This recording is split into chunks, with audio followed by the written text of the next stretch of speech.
Study IQ IAS, अब तैयारी हुई अफोर्डेबल। नमस्कार दोस्तों ईवीएम वापस से न्यूज में आ गया है। बेसिकली मिड डे करके एक न्यूज़पेपर है, आपने सुना होगा। इसके अंदर एक रिपोर्ट छापा गया था जिसमें यह बोला गया कि मुंबई के अंदर एक लोकसभा सीट है जिसका नाम है नॉर्थ वेस्ट लोकसभा सीट। वहां पर क्या हुआ था, काउंटिंग के दिन जो जीते हुए कैंडिडेट थे उनके एक करीबी ने एक मोबाइल फोन का इस्तेमाल किया और उस मोबाइल फोन के माध्यम से ओटीपी जनरेट करके ईवीएम को ओपन कर दिया। ये खबरें चली जिसको लेकर अब ऑपोजिशन पार्टी काफी ज्यादा उसके बारे में ट्वीट कर रही थी। ऑल्दो मैं आपको बता दूं कि इलेक्शन कमीशन की तरफ से साफ साफ बोल दिया गया है ऐसा पॉसिबल ही नहीं है, और इसी के बारे में आपको डिटेल से बताऊंगा कि एग्जैक्टली ये हुआ क्या है, आरोप क्या लगाए जा रहे हैं। काफी कुछ आपको जानने को मिलेगा। चलिए आगे बढ़ते हैं, लेकिन उससे पहले ध्यान रखिएगा आप में से जो भी लोग 2025 की तैयारी कर रहे हैं, क्योंकि 2024 का प्रीलिम्स तो अब एंड हो चुका है, आपके पास एग्जैक्टली एक साल बचा है अगले साल के प्रिपरेशन के लिए। तो यहां पर 3 लैंग्वेजेस में जो हमारे बैच है, नया बैच, वो 20 जून से स्टार्ट हो रहा है। इसके अंदर आपको प्रीलिम्स, मेंस, इंटरव्यू सब कुछ की कंप्लीट प्रिपरेशन मिलती है। यहां पर live classes, personal mentorship, even 18 UPSC के जो बुक्स हैं वो आपके घर तक डिलीवर किए जाते हैं। तो ज्वाइन करने के लिए हमारे वेबसाइट ऐप पर जाइए या फिर कमेंट सेक्शन में लिंक है और आपको यूज करना है ये कोड अंकित लाइव, ताकि आप मैक्सिमम जो डिस्काउंट है वो ले सकें। और इसके अलावा अगर आप एमसीक्यूज अटेम्प्ट करना चाहते हैं तो मेरे इंस्टा पेज पर जाइए, वहां पर स्टोरीज में जितने भी एमसीक्यूज हैं उसको आप अटेम्प्ट कर पाएंगे। तो चलिए शुरुआत करते हैं और सबसे पहले ये देखते हैं कि एग्जैक्टली हुआ क्या है। देखिए यहां पर आरोप लगाया गया है कि इलेक्ट्रॉनिक वोटिंग मशीन जो ईवीएम जिसको कहते हैं, इसको हैक किया गया है Mumbai north west Lok Sabha seat में। देखो थोड़ा सा मैं आपको इलेक्शन का रिजल्ट भी बता देता हूं। बेसिकली मुंबई में आप देखोगे कई सारी लोकसभा सीट्स हैं, स्पेशली मुंबई के अंदर। जैसे दिल्ली के अंदर आपको पता है टोटल 7 सीट्स हैं लोकसभा की, उसी प्रकार से आप देखोगे मुंबई नॉर्थ ईस्ट हो गया, मुंबई साउथ सेंट्रल हो गया, मुंबई साउथ हो गया।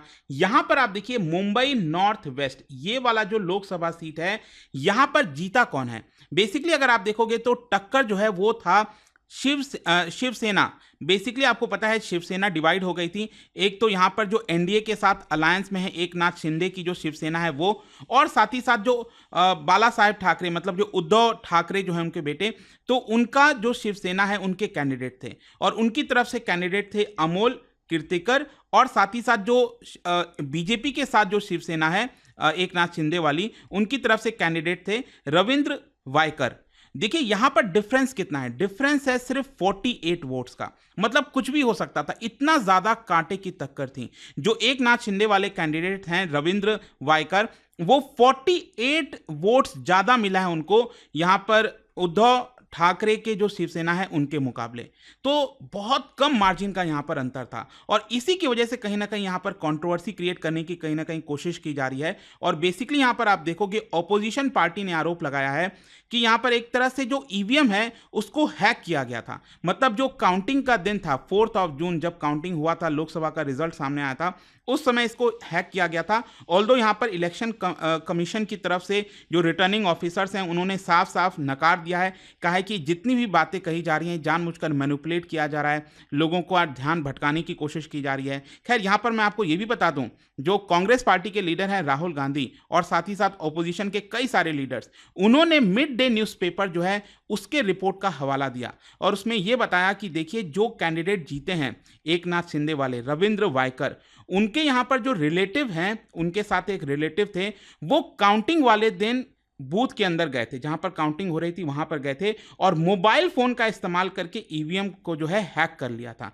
ऐसा यहां पर ऑपोजिशन का आरोप है। लेकिन दूसरी तरफ आप देख पाओगे यहां पर जो रिटर्निंग ऑफिसर है, रिटर्निंग ऑफिसर क्या होता है, जो पूरी कॉन्स्टिट्यूएंसी होती है, जैसे ये नॉर्थ वेस्ट मुंबई वाली कॉन्स्टिट्यूएंसी है, उसमें जो एक तरह से डीएम कह लो, वहाँ के जो डिस्ट्रिक्ट मजिस्ट्रेट होंगी, तो उन्हीं को रिटर्निंग ऑफिसर बनाया जाता है। तो यहाँ पर वंदना सूर्यवंशी वो रिटर्निंग ऑफिसर थी, उन्होंने इस पूरे रिपोर्ट को फॉल्स न्यूज़ करार दिया है, और साथ ही साथ डिफेमेशन का नोटिस भी जारी कर दिया है। और इसके अलावा जो बीजेपी है उन्होंने डायरेक्टली ऑपोजिशन लीडर्स को अटैक किया है और कहा है कि इलेक्शन कमीशन को सख्त कदम लेना चाहिए, क्योंकि यहाँ पर जानबूझकर एक गलत रिपोर्ट का हवाला देते हुए इलेक्शन को मलाइन करने की कोशिश की जा रही है। लेकिन आपके मन में सवाल आएगा कि आखिरकार ये मिड डे न्यूज़पेपर के अंदर क्या रिपोर्ट में सामने आया था। ये मैं थोड़ा सा आपको बता देता हूं। यही आर्टिकल है जिसकी बस चर्चा चल रही है।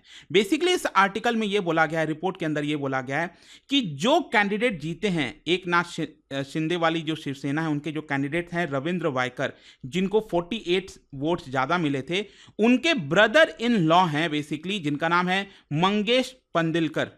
ये एक्चुअली क्या हुआ था, ये बूथ के अंदर, मतलब जहां पर काउंटिंग चल रही थी, वोटों की काउंटिंग चल रही होती है, बहुत सारे ईवीएम रखे रहते हैं, तो वहां पर वो अंदर मौजूद थे मोबाइल फोन के साथ। जबकि आपको पता होना चाहिए मोबाइल फोन अलाउड नहीं है, जहां पर काउंटिंग होती है ना, आप मोबाइल फोन नहीं ले जा सकते। तो यहां पर इस मिड डे रिपोर्ट के अंदर यह बोला गया कि इस मोबाइल का इस्तेमाल करके, ओटीपी जनरेट करके ईवीएम को अनलॉक कर दिया गया।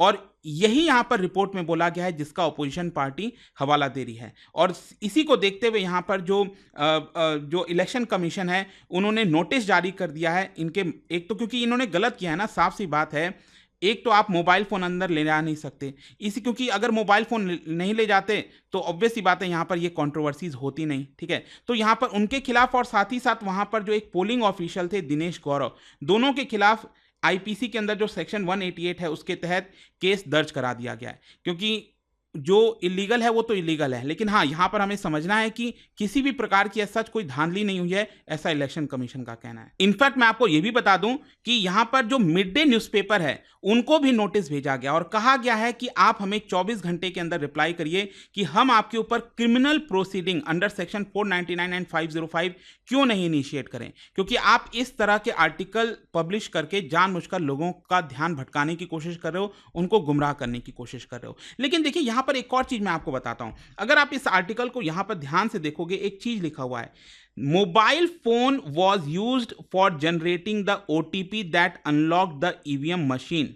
मतलब यह लिखा गया है कि मोबाइल फोन में ओटीपी जनरेट करके ईवीएम मशीन को अनलॉक किया गया। देखो इसका भी सफाई दिया है रिटर्निंग ऑफिसर ने, और यह कहा है कि देखिए यहां पर ओटीपी एक्चुअली जनरेट होता है, लेकिन हां आपको समझना है कि वहां पर एक एआरओ होते हैं, असिस्टेंट रिटर्निंग ऑफिसर, जो यहां पर वोटों की काउंटिंग वगैरह करते रहते हैं। तो बेसिकली क्या होता है ना कि जो ईवीएम बैलेट बॉक्स है, जो भी है, उसमें आपका वोटिंग काउंटिंग की जाती है, उसमें ओटीपी वगैरह की जरूरत नहीं पड़ती। लेकिन हाँ अब क्या है कि असिस्टेंट रिटर्निंग ऑफिसर को क्या करना पड़ेगा, एक डिजिटल फॉर्मेट में वहां पर डेटा एंट्री करनी पड़ेगी ना कि इस पार्टी को, इस कैंडिडेट को इतना वोट मिला है, इस कैंडिडेट को इतना वोट मिला है। तो वो डेटा एंट्री करने के लिए ओटीपी उनके मोबाइल में आता है और उस ओटीपी का इस्तेमाल करके वो उसको अनलॉक करते हैं। मतलब यहां पर जो वोटों की काउंटिंग होती है ना ईवीएम, उसका ओटीपी से कोई लेना देना नहीं है, लेकिन जिसमें एंट्री होती है, डेटा एंट्री होती है, किसको क्या वोट मिला, उसके लिए ओटीपी जनरेट होता है। तो यहां पर जानबूझकर दो चीजों को मिक्स करने की कोशिश की जा रही है। यह कहा जा रहा है कि ओटीपी का इस्तेमाल ईवीएम को अनलॉक करने के लिए किया गया, ऐसा कुछ भी नहीं है। यह सफाई दिया गया है इलेक्शन कमीशन की तरफ से, और साथ साथ ये कहा गया है कि हमारे पास एडवांस टेक्निकल फीचर्स हैं, रोबस्ट एडमिनिस्ट्रेटिव सेफगार्ड हैं, और किसी भी प्रकार का मैनिपुलेशन नहीं हो सकता। इनफैक्ट रिटर्निंग ऑफिसर ने यह भी कहा कि देखिए अगर किसी को कोई डाउट होता तो जो हारा हुआ कैंडिडेट है वो बोलता ना उस समय कि वोटों की काउंटिंग दोबारा की जाए, उस समय तो उसने कुछ भी नहीं बोला, सब कुछ ठीक था। हाँ जो पोस्टल बैलेट्स आते हैं उसमें कुछ इनवैलिड वोट्स थे, उसको वेरीफाई करने के लिए बोला गया, जो कि उसी समय करा दिया गया था। क्योंकि क्या होता है कि जब इतना नैरो मार्जिन होता है तो यहां पर कुछ ना कुछ वापस से काउंटिंग की बात कही जाती है। लेकिन यहां पर साफ साफ बोला गया कि जो भी हमने किया है, जो भी वोटों की काउंटिंग वगैरह हुई है, वो सब कुछ सामने हुई है। जो लूजिंग कैंडिडेट है और जो विनिंग कैंडिडेट है, किसी ने भी यहां पर रीकाउंट के लिए नहीं बोला था। अगर उनको कोई डाउट होता तो रीकाउंट के लिए बोलते, लेकिन ऐसा उन्होंने नहीं बोला। खैर अब यहां पर क्या हुआ है कि एलॉन मस्क का ट्वीट काफी ज्यादा फेमस हो गया है। बेसिकली एलॉन मस्क ने एक ट्वीट किया और देखिए उन्होंने लिखा, we should eliminate electronic voting machine, the risk of being hacked by humans और AI while small is still too high. तो बेसिकली एलॉन मस्क ने एक ट्वीट किया था अभी 15 जून को, और उसमें कहा इलेक्ट्रॉनिक वोटिंग मशीन को पूरी तरह से खत्म कर देना चाहिए। लेकिन मैं आपको बता दूं, उन्होंने बेसिकली ये जो ट्वीट किया है वो उसका कॉन्टेक्स्ट एकदम अलग है। वेस्टर्न कंट्रीज में क्या हुआ है, जहां जहां पर इलेक्ट्रॉनिक वोटिंग मशीन का इस्तेमाल होता है वो अलग होता है। भारत का जो ईवीएम है, लेट मी टेल यू, वो काफी अलग है, और वेस्टर्न कंट्रीज में कहीं पर भी अगर इस्तेमाल होता है, बेसिकली पुर्तो रिको, ये आपको कैरेबियन एक आइलैंड है, वहां से इलेक्शन से रिलेटेड को लेकर उन्होंने ट्वीट किया था। तो वहां के जो ईवीएम होते हैं ना, बेसिकली कनेक्टेड होते हैं इंटरनेट वगैरह से, तो इसकी वजह से हैकिंग वगैरह की पॉसिबिलिटीज हो सकती है। लेकिन भारत के इलेक्शन कमीशन का कहना है कि देखिए भारत में जो हम ईवीएम का इस्तेमाल करते हैं वो स्टैंड अलोन मशीन होता है। वहां पर जो चिप वगैरह होते हैं वो बर्न किए जाते हैं, उसके साथ कोई भी छेड़छाड़ नहीं हो सकती। अगर कोई भी छेड़छाड़ करने की कोशिश भी की जाती है तो वो ऑटोमेटिकली डिसेबल हो जाता है। तो यहां पर पॉसिबिलिटी ही नहीं है कि उसको किया जा सके किसी भी प्रकार का हैक। तो अब क्या हुआ कि जब एलॉन मस्क ने ये ट्वीट किया और ये जो मिड डे का रिपोर्ट सामने आया, दोनों का हवाला देते हुए राहुल गांधी ने इसको सपोर्ट कर दिया और उन्होंने कहा कि देखिए EVM in India are black box and nobody is allowed to scrutinise them, serious concern are being raised. क्योंकि ट्रांसपेरेंसी को लेकर हम आवाज उठा रहे हैं। Democracy ends up becoming a sham and prone to fraud when institutions lack accountability.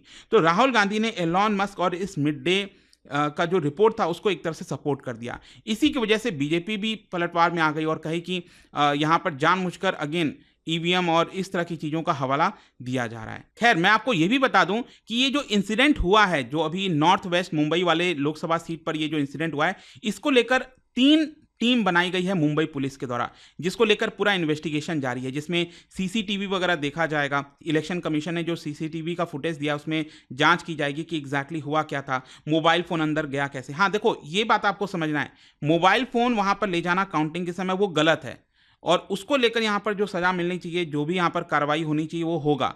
लेकिन ये कह देना कि यहाँ पर जो ईवीएम है उसी को हैक कर लिया गया, ये पॉसिबल बिल्कुल भी नहीं है, ऐसा इलेक्शन कमीशन का कहना है। बाकी आपका क्या सोचना है दोस्तों, मुझे कमेंट्स में जरूर बताइएगा। और जाने से पहले एक इंटरेस्टिंग क्वेश्चन, क्या बता सकते हो, जैसे आपको पता होगा आज के डेट में इलेक्शन कमीशन के अंदर 3 आपको कमिश्नर्स देखने को मिलेंगे, एक चीफ इलेक्शन कमिश्नर और बाकी के 2 इलेक्शन कमिश्नर्स। पहले एक ही होते थे election commissioner, chief election commissioner. तो ये बाकी के जो 2 एडिशनल कमिश्नर्स हैं उनको कब पहली बार कौन से ईयर में अपॉइंट किया गया था? इसका राइट आंसर आप सबको पता है, मेरे इंस्टाग्राम पर तो मिलेगा ही, वहां पर अगर आप नहीं हो कोई बात नहीं, टेलीग्राम से ले सकते हैं इसका सही उत्तर। मैं कई सारे जो एमसीक्यूज हैं वो यहाँ पर स्टोरीज में डालता रहता हूँ। अगर आपको पीडीएफ चाहिए तो टेलीग्राम पर आइए, अलग अलग सोशल मीडिया पर आप जुड़ पाओगे। और जैसा मैंने आपको बताया, अगर आप यूपीएससी की तैयारी कर रहे हैं, कोई भी बैच चाहते हैं, you can simply use this code Ankit live to get maximum discount. And I hope की वीडियो आपको पसंद आया होगा। मिलता हूँ आपसे next time, till then thank you very much, see you soon. Study IQ IAS, अब तैयारी हुई अफोर्डेबल।